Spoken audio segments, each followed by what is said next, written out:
तो ये हम बहका रखे थे। अब क्या बताते हैं परमात्मा कि तुम अपना ने यही कटपुट का आप गिर दिया, रुकिते ठाक है, इस चक्कर में मत पड़ो। ये गलत साधनाएं हमारे शर्मंड रखी है नकली गुरुओं ने, नीम हकीमों ने। तो परमात्मा क्या कहते हैं कि कुछ बुद्धि से काम लो।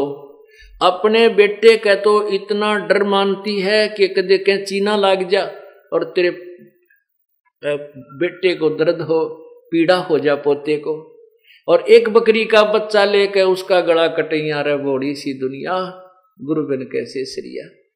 पूरे संत के बिना ये निर्णायक ज्ञान जब तक नहीं मिलेगा तेरा उद्धार नहीं हो सकता।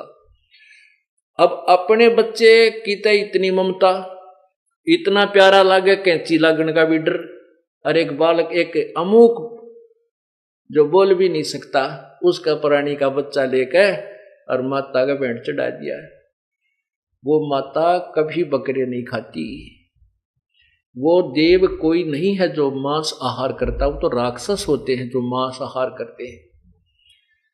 वो हमारे इष्ट देव कोई भी देवता मांसाहार नहीं करते। ये हमारे को बहका रखा है उन ज्वाड़ के स्वादुओं ने, जो मर के भूत बन गए।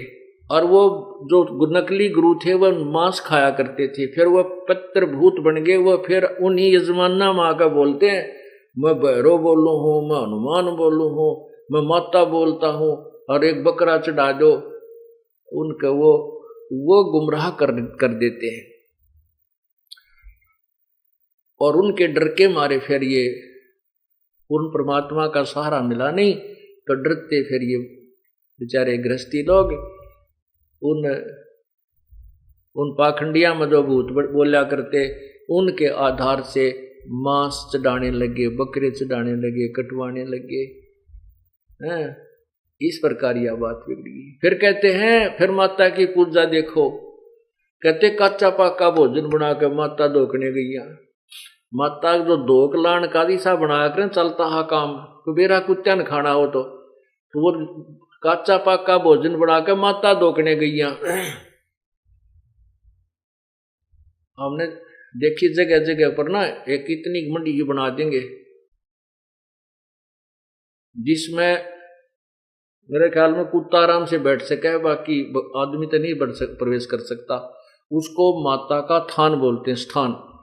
कहते हैं वो कच्चा पाका भोजन बनाकर माता धोकने गई, और वो माता के धोकने, माता की पूजा के लिए जो वहां गुलगुले पूड़े चढ़ाती है, और कुत्ते बाट देखा करें बुढ़िया एक बतला उतरा टूट का पड़ा। वो माता नहीं खान पाती, वो कुत्ते खाते हैं। और खा के उस कुत्ते उस माता के आहार को, और चलते समय फिर उसके ऊपर बाथरूम करते हैं, पेशाब करके चलना, उस माता की चोटी में धार मारे। तो परमात्मा कहते हैं अगर वो शक्ति है तेरी माता में, कुत्ते की टांग क्यों ना तोड़ दी, कुत्ता क्यों ना मर गया, या मार देती इसको। न कर बड़ी सी दुनिया, कच्चा पाका भोजन बना के माता धोकने गई, और माता ऊपर कुत्ता मुत्ता, वो क्यों ना मर गई। तेरी घिघी बंदरी है माता के दुखी कर दे, और इस कुत्ते को ना मारती वा। फिर क्या बताते हैं कि जीवित बाप के लट्ठम लट्ठा, और मरने के बाद उसने गंगा में पहुंचाने जाता उसकी अस्थियों को। अब परमात्मा ये बताना चाहते हैं कि जब तेरे पिताजी जीवित हैं, माताजी जीवित थे, तो उनकी सेवा करनी चाहिए थी, उनको प्यार देना चाहिए था, जिसके उद्देश्य से उन्होंने पुत्र की परवरिश की थी। अब जीव है जब तो पिता के ला लट्ठम लट्ठा झगड़ा ठानता रहता है, और मरने के बाद वो आडा न ठा कर गंगा में गिरने जाता है, और उस गंगा में गिरने से क्यों डाल कराते हैं कि तेरे पिता की गति हो जाएगी, मोक्ष हो जाएगा। अब ध्यान से सुनना, ये मोक्ष कहां से होने लगा था, कहां मोक्ष जाकर छोड़ते हैं ये लोग हमारा, कित मोक्ष करावें। अब एक भक्त नाम ले रहा था, नाम ले रखा था उसने, और उसको मना किया हुआ था भी ना तो ये फूल फाल ठाने हैं, जो कहते हैं ना अस्थियां उठाकर गंगा में गिर कानी नहीं। अगर उस स्थान को खाली करना आवश्यक है तो उसने उन अस्थियों को राख को उठाकर नियर बाई को रिवर नहर चलती है, दरिया है, चलते पानी में वापस डाल दियो। कोई किसी की सहयोग की आवश्यकता नहीं, किसी गुरु पीर की।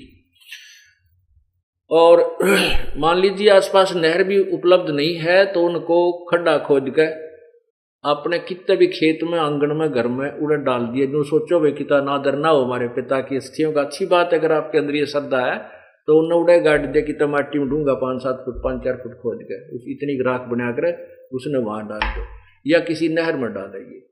वहां उन ठगों के पास मत जाइए जो आपको गुमराह करते हैं। तेरे पिता की गति गंगा में आने से होगी, यहाँ पर इसकी अस्थियां पहुंचाने में होगी। ये गलत है, ऐसा कुछ नहीं है।